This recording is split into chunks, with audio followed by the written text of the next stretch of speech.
Tampa, Florida. Always something, isn't it? Tune in and catch up on what's been going down in your city and state. We have a lot to cover today, from dangerous bills in Tallahassee, a new police chief, and even a bus fire. Check it out.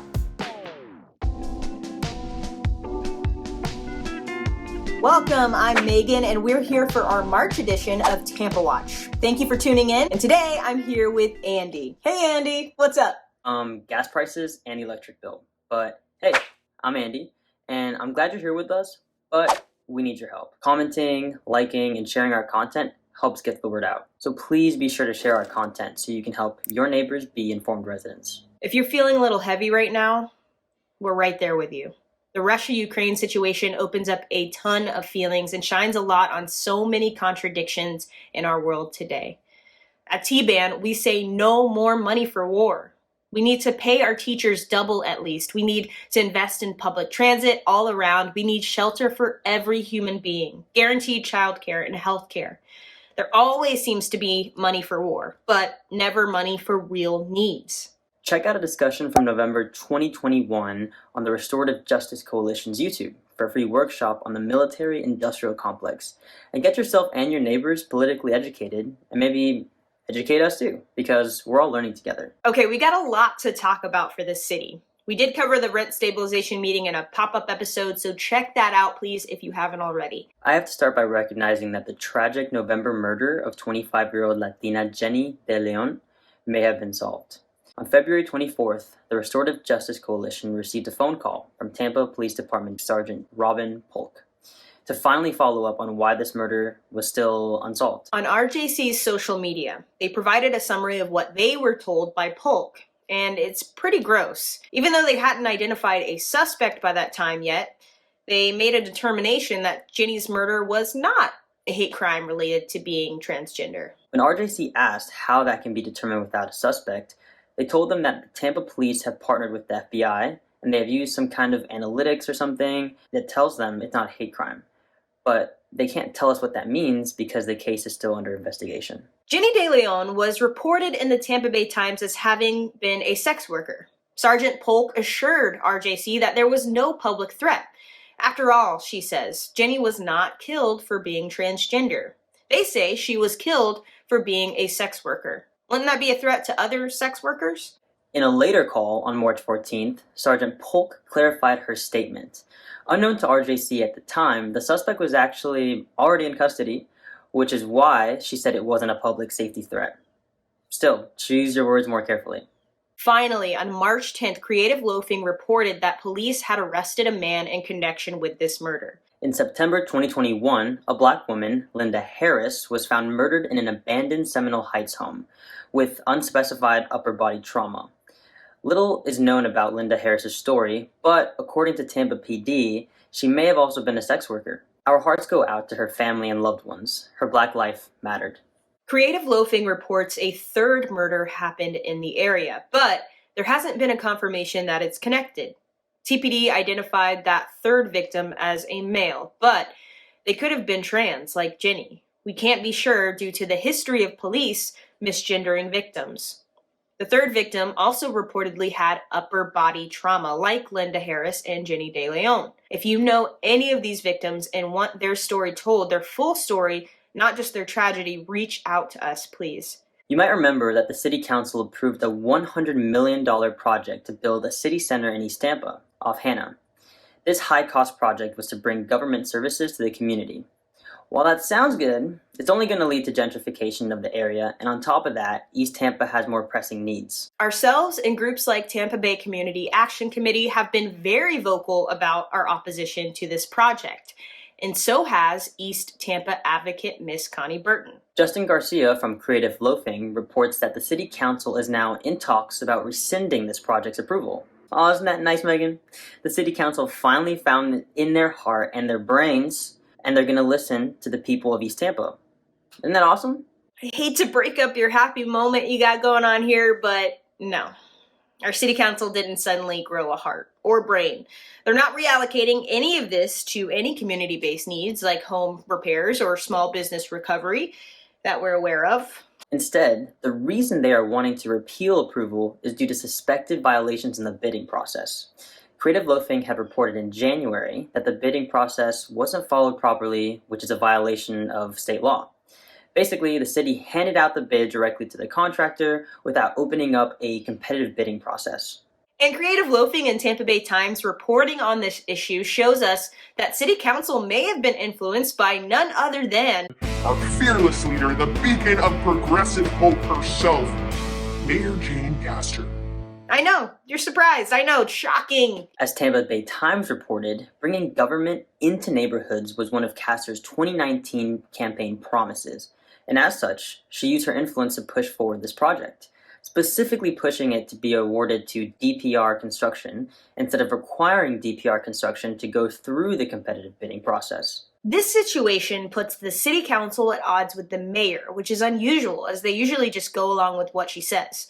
They're wanting answers and have asked Castor's administration to discuss it at the March 17th city council meeting. The Tampa Bay Times reported that City Attorney Gina Grimes wrote that discussing the possibility of terminating DPR construction as the contractor must stop, as it might expose the city to legal liability. But Council Chair Goods rightfully insists the conversation must continue, because the people have legitimate concerns about this project. But, we've been telling them we have concerns before we knew our mayor had basically went all shady and violated the law when hiring a contractor. Right, like we don't want any contractor on this project. We want this project held off until East Tampa is thriving, without pushing its current residents out. Councilmember Maniscalco sides with Goods and calls on the mayor to open this up for further public discussion. However, it doesn't seem the mayor's administration is going to show up. It wouldn't be the only thing that the city council is at odds with the mayor about. Mayor Castor is also pushing to appoint Mary O'Connor as the new police chief, officially taking over the role from the not-so-missed Chief Brian Dugan. A cop's gonna be a cop, but we still have to keep our eyes on who's taken that top cop role. Mary O'Connor has been quite controversial as a figure, in part because of an arrest 27 years ago. Not an arrest she did, but one she received when she was a new police officer herself. 27 years ago, her boyfriend, also a police officer, was arrested for driving under the influence. O'Connor was arrested at the scene for obstruction of justice and for assault on a law enforcement officer. Now, I'm all for redemption and second chances, but not for when it's a privileged white cop while the black community gets hard time. Last year, a black woman faced a possible 5 years in prison over assault on a law enforcement officer. Charges that were straight up bogus. If it hadn't been for her resilience and the swift action of a community in solidarity, the state may have locked her away. Once she got out, she would have had a felony on her record and been branded as a criminal for life. Exactly.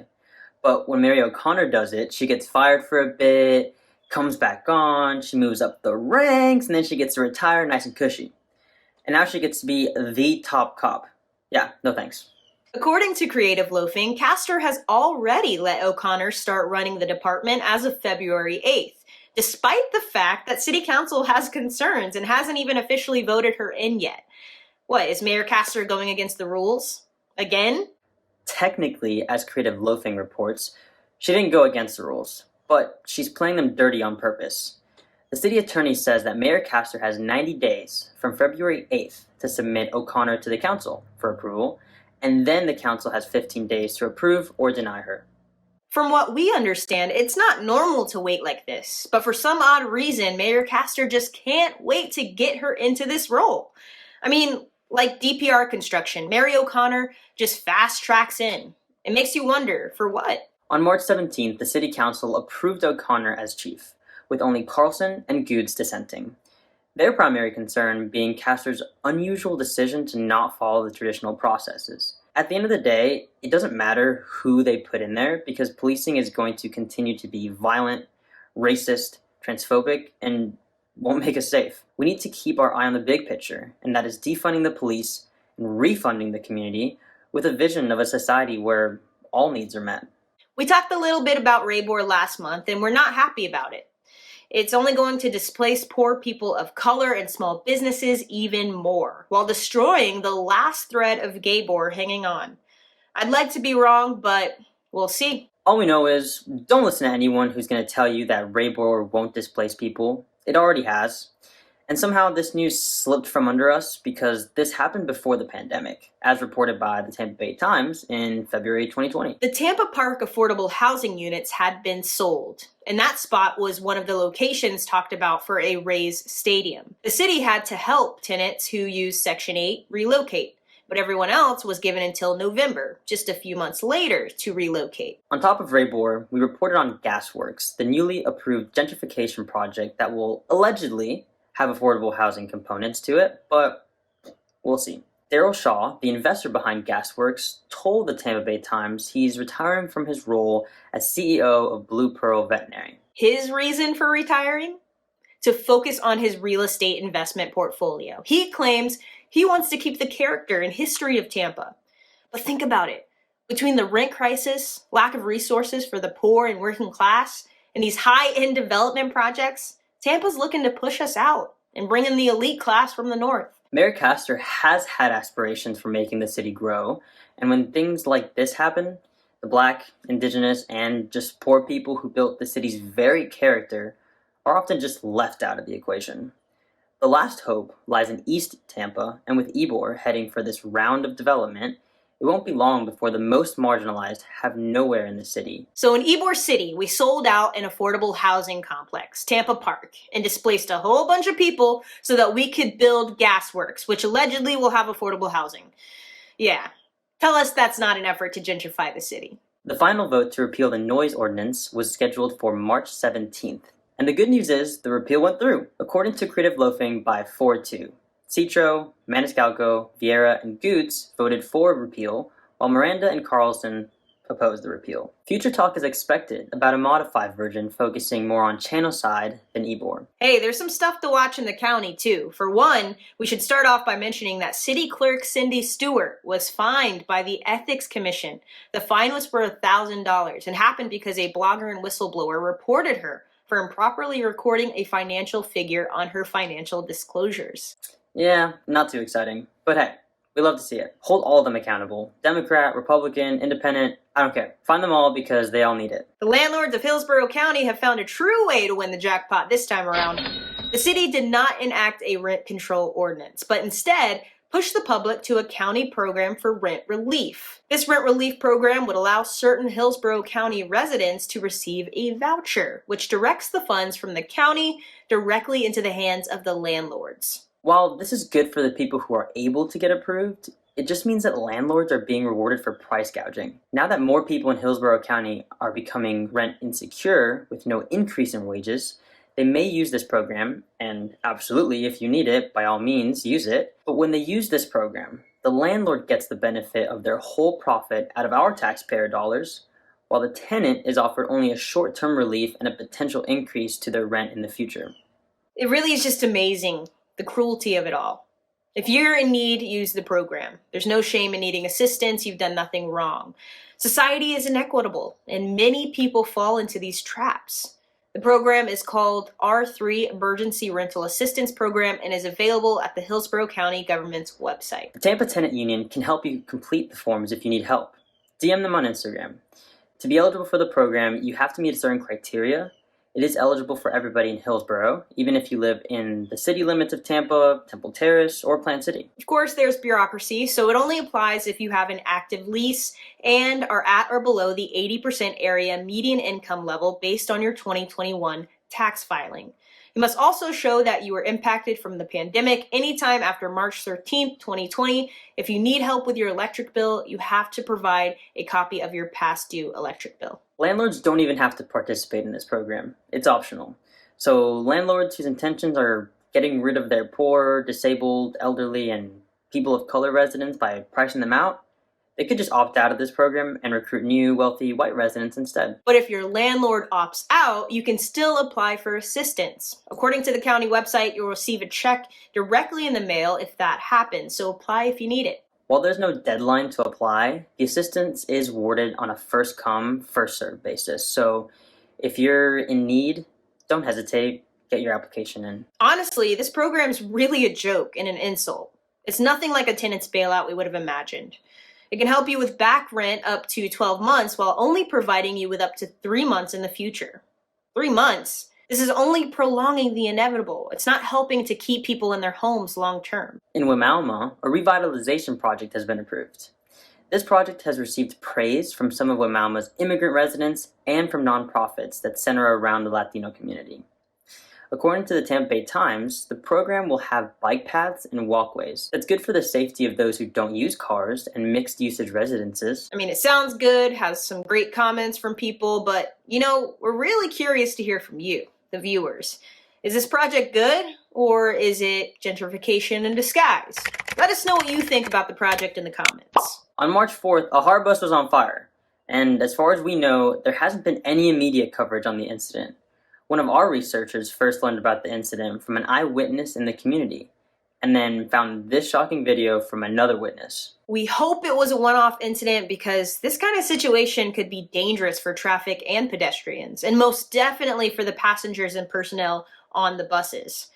I really hope HART isn't taking shortcuts with their maintenance, because many poor, working class, disabled, elderly, and people of color rely on the bus system to get to and from work, school, and errands. Let's take a look at the School Board of Hillsborough County. As you know, our schools are underfunded and under-resourced, but we were pleasantly surprised when we learned that the district board was going to give school bus drivers a pay raise. Driving children to and from school safely is no easy task, and it's not one that should be taken lightly. So we want to thank our school bus drivers. In response to a worker shortage, Tampa Bay 10 reported that Superintendent Addison Davis was proposing a pay raise from around $14 an hour to $16 an hour. I mean, that's still peanuts, let's be honest. Yeah, it totally is. At least the school board passed the proposal. It's the literal least they could do. Our teachers are also in talks of pay raises between $799 to $2,200, based on experience. This raise is being pushed by the superintendent and will be funded by the CARES Act. It has been agreed upon by the teachers union, but must still be voted upon by the school board. Again, for what our teachers have to deal with normally, on top of the coronavirus, it really doesn't go far enough. Our schools are underfunded. The Tampa Bay Times reports that Superintendent Davis is also pursuing a new property tax to go on the ballot in November in hopes of generating more revenue for schools. It's interesting how schools always have to beg for money and have to go through hoops to get funds, but the police departments around the nation just rake in the dough. I mean, priorities, right? Well, the dumpster fire that is the Florida legislature has made some interesting moves. Let's start with something on the more positive side.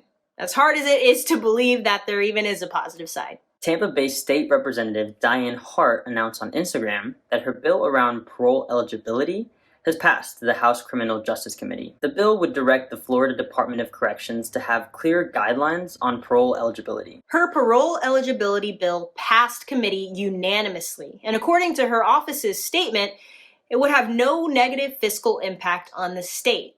The only thing then that could stop it from passing is racism, since we know Black and Indigenous residents are the most likely to be incarcerated long term. It still has a long way to go to become law, and probably won't this session, but it is refreshing to see this bill even make it this far in this dumpster fire legislature. If we get any more updates about it, we'll definitely post about it on our Instagram, and you won't be able to miss it because you definitely follow our page, right? I know I do. Now for the bad news. On March 8th, the horrendous Don't Say Gay, Queer, or Trans bill passed the Senate after having passed the House in February, using the oldest lie in the book, that it's about protecting children.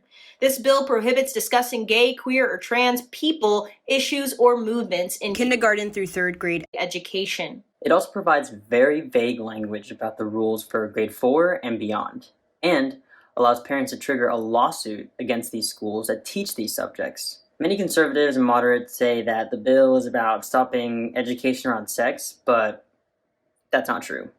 No school in Florida is teaching third graders about sex. The truth is, the bill is explicit in singling out gay, queer, and trans people's mere existence. This bill will most likely eliminate GSAs from schools and will leave queer and trans kids in the dark. Gay and trans people in history couldn't be discussed with this bill, and movements centering LGBTQ people will be watered down, if mentioned at all. Last April, the state passed an anti-trans in sports bill, and now this year, we have Don't Say Gay. These violent bills are the beginning of the reversal of years-long wins for the gay, queer, and trans communities, and come to us just after the unsolved murder of Jorge Diaz Johnson and the possibly now solved murder of Jenny De Leon. How cruel. CNN reported that the Florida legislature has passed an anti-abortion bill, banning abortion after 15 weeks. In the same CNN article, political experts noted that the U.S. Supreme Court seems to favor these bills and are unlikely to knock out a Mississippi 15-week ban of a similar caliber. We won't know for sure until it happens, but the odds are these bills are here to stay. So join an abortion fund. They often provide more than just abortion services, but also provide practical care and legal information. A local group known as Tampa Bay Abortion Fund can be found on Instagram. We aren't affiliated with them, but check them out. Maybe you can help, or maybe you or someone you know needs help. The Stop Woke Act passed the House in February, and on March 10th, it successfully passed the Senate. The bill will end D&I training, not just critical race theory, from schools and private workplaces. Free speech, am I right? Let's hope it gets a First Amendment challenge and gets stricken. And as of the time of this episode's writing, none of these horrendous bills have been signed by the governor yet. But he's already signaled support and championed them before, so we don't have much doubt that they will become law. The medical objector bill, the bill that would give doctors free range to discriminate against human beings needing medical care based on religious conscience, saw some favor in the House. If passed, this bill would empower doctors to sue hospitals that made them treat patients whose lifestyles they don't agree with. This means they could refuse treatment or care because they don't like gay people or Muslim people, or they could refuse or even intentionally fail to consult patients on birth control, gender-affirming treatments, or even HIV prevention treatments. The bill passed the House committee known as Professions and Public Health in January and moved into the Judiciary Committee on January 26th, where it stayed put, thankfully. In the Senate, it hasn't even made it past one committee, so it's not looking like this ugly bill will pass this year. Wow, what a mess. Listen, get angry and then get organized. Join an organization providing mutual aid or start one. Find a book club and get politically educated. Go to city and county meetings when your time allows and speak about the issues. Have a get-together with your neighbors and talk about the issues presented in your community and in communities you care about. You don't need to be an expert on every issue.